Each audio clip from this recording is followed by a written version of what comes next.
गांजा विकणाऱ्या 32 वर्षीय इस्माला घेतले ताब्यात.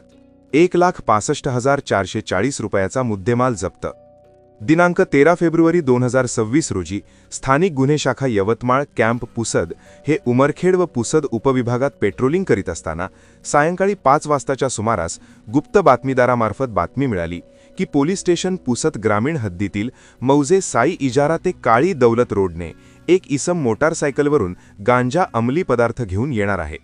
अशी माहिती मिळाल्याने पथकाने तात्काळ वरिष्ठांना याबाबत अवगत करून मौजे साई इजारा गावच्या हद्दीत फॉरेस्ट मोकळ्या जागेत नाल्याजवळ साई इजारा ते काळी दौलत रोडवर रात्री 8:30 वाजताच्या सुमारास सापळा लावला असता साई इजारा बाजूकडून एक मोटारसायकल त्यावर एक इसम मोटारसायकलच्या पुढे प्लास्टिक थैली घेऊन येत असताना दिसून आल्याने पोलीस कौशल्याचा वापर करून अतिशय शिताफीने सदर मोटारसायकल रोडच्या बाजूला थांबवली.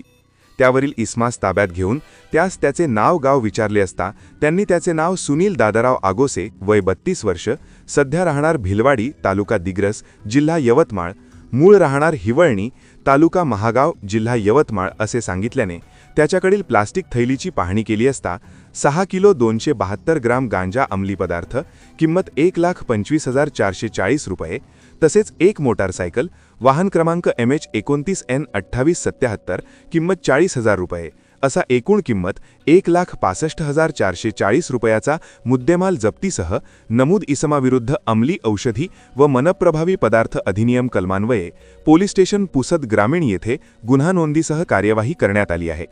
सदरची कारवाई वरिष्ठांच्या मार्गदर्शनाखाली सहाय्यक पोलीस निरीक्षक धीरज बांडे, पोलीस उपनिरीक्षक शरद लोहकरे, मुन्ना आडे, संतोष भोरगे, तेजा भरणखांब, सुभाष जाधव, कुणाल मुंडोकार, रमेश राठोड, रवींद्र श्रीरामे, राजेश जाधव यांनी सदरची कारवाई पार पाडली आहे.